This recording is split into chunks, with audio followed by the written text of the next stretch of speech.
Hello दोस्तों, मैं आज आपके लिए लेके आया हूँ एक शालू कंपनी का फव्वारा, जिसके बारे में मैं आपके लिए जानकारी देना चाहूँगा कि जैसे कि आपको यही पता है कि इसकी अभी ज़रूरत बहुत है, तो इसके प्रॉब्लम जो है वो कैसे क्रिटिकल करे और कैसे इस प्रॉब्लम का सॉल्यूशन और किस वजह से कौन से प्रॉब्लम्स है के बारे में थोड़ी सी जानकारी देने वाला हूँ, वो भी इलेक्ट्रिकल के बारे में ही सिर्फ। तो आज एक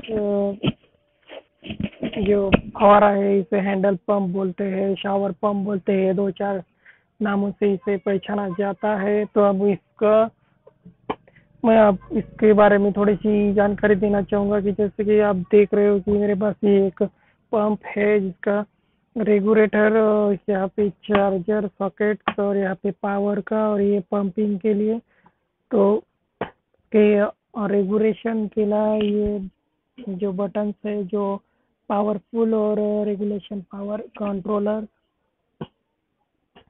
तो ज़्यादातर इसके फॉल्ट नहीं रहते, कंप्यूटर के पास जाने की इसकी ज़रूरत नहीं पड़ती। तो आपको सिर्फ घर पे ही आप रिपेयर कर सकते हो, मतलब 100-200 रुपये ऐसे ही बचा सकते हो कि आपको कुछ मालूम ही नहीं रहता कि किस वजह से क्या प्रॉब्लम्स आ रहे हैं। तो अब मैं सिर्फ इलेक्ट्रिकल के बारे में ही बताने वाला लोग को, ये चालू करके दिखाने वाला हूँ कि इसका फॉल्ट एक्चुअली है क्या। आप देख रहे हो कि ये कुछ वर्किंग तो नहीं कर रहा है, क्योंकि नीचे से मैंने वायर जो है बैटरी के निकाल लिए हैं। तो अब मार्केट में ऐसे कुछ बैटरीज मिल रही है जिसका ये 12.8 एम्पेयर का है, तो इसके मतलब 12 ही वोल्ट का है। इसी साइज का दूसरे बैटरीज भी मिल रहे हैं, लेकिन वो 7.220 20 ऐसे कुछ एम्पेयर का दूसरे बैटरीज मिलते हैं। तो उसमें और उसमें मतलब फ़र्क इतना ही है कि ये बैटरी एक ज़्यादा से थोड़ा है, इससे भी वो कम थोड़ी सी चलती है। इसमें 12-12 का है, लेकिन इसमें बैठ नहीं जाएगा क्योंकि इसकी जगह जो है वो छोटी सी है। तो आपको डालते वक्त यही देखना है कि ये 12 का ही होना चाहिए, ताकि जितने देर तक पहले आपका जो चल रहा था मोटर, उतने ही देर तक ये मोटर चली। तो अब एक रोज मैंने इसके वायर इसलिए निकाले थे कि ये बैटरी जो है खराब हो चुकी है, लेकिन ये खराब हुई है या नहीं ये कैसे पहचाने। तो आप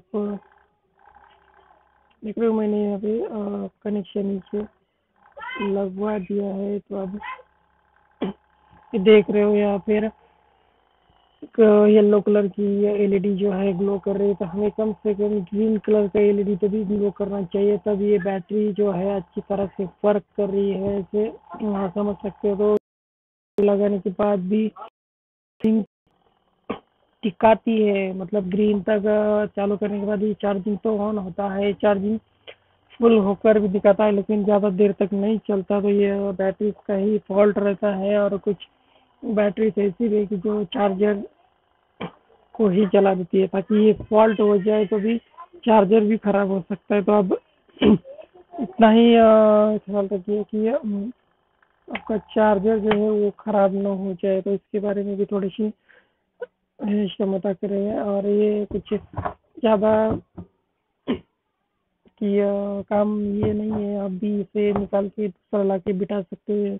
3 सेल्स वाला रहता है ये बैटरी, मतलब ये 12 वाट का 6 सेल्स। इसमें से अगर मिनरल वाटर भी आप डालोगे तो भी ये कुछ देर तक, कुछ दिनों तक चलेगा, लेकिन टिकता नहीं है, क्योंकि ये पैकिंग वाला बैटरी रहता है, इसलिए वो नहीं रिपेयर हो सकता। तो आप इसे रिपेयर होने के बारे में आप छोड़ सकते हो, इसे चेंज ही कर दो सीधा सीधा। और ये रेगुलेटर में होने वाले पार्ट जो है, एक पंपिंग मोटर्स हैं और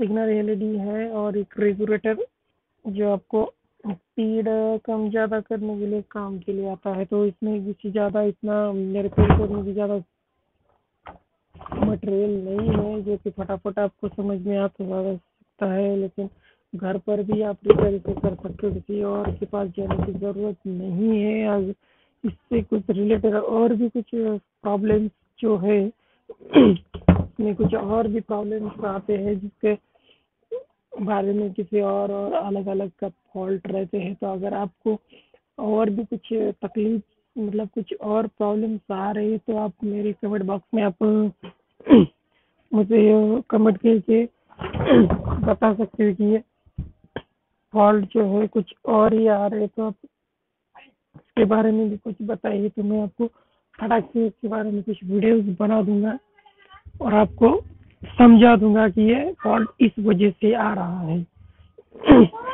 तो ठीक है दोस्तों, चलो अब इसके चार्जर के बारे में थोड़ा सा बता देता हूँ मैं आपको कि ये चार्जर अगर नया है लेना है तो आपको किस तरीके से चार्जर जो है लेने चाहिए जिससे बैटरी चार्ज करे। तो आप देख रहे हो कि मोबाइल स्क्रीन पे जैसे कि यहाँ पर मेरे पास एक इसका ही कंपनी का दिया वाला ही चार्जर है जो 12 फर्स्ट से अगर मॉडल नंबर चेक करें तो 1961 1 AB और इनपुट जो है AC 220 वोल्ट एंड 1516। तो इसके नीचे आउट जो वोल्ट है वो DC 12 वोल्ट और V और ये एम्पेयर जो दिख रहा है यहाँ पर अगर 5 एम्पेयर 3 एम्पेयर 4 एम्पेयर इसमें अगर हो तो इसका जो बैटरी है जो फटाफट बैकअप भी देगा और चार्ज भी फटाफट हो सकता है। तो आप चार्जर के भी बारे में आपको पता ही है कि कितने एम्पेयर का लेना चाहिए। कंपनी का जो है कुछ कम ही रहता है जो से 5-6 घंटे लगते हैं इसे चार्ज करने के लिए और एम्पेयर अगर बढ़ता है तो आपके चार्जिंग ज़्यादा फटाफट होने की चांसेस रहते हैं जो 2 से 3 घंटों में चार्ज कर लेते हैं और आपके काम के लिए ये आ सकता है। तो फिर चलो दोस्तों, इस वीडियो में इतना ही। तो आप मैं आपको इतना ही कहूँगा कि अगर आप इससे रिलेटेड अगर कुछ और फॉल्ट हो तो आप मुझे कमेंट बॉक्स में बोल सकते हो जिससे रिलेटेड मैं आपको वीडियो बना के आपको शेयर कर सकूँ। ठीक है दोस्तों, बाय दोस्तों।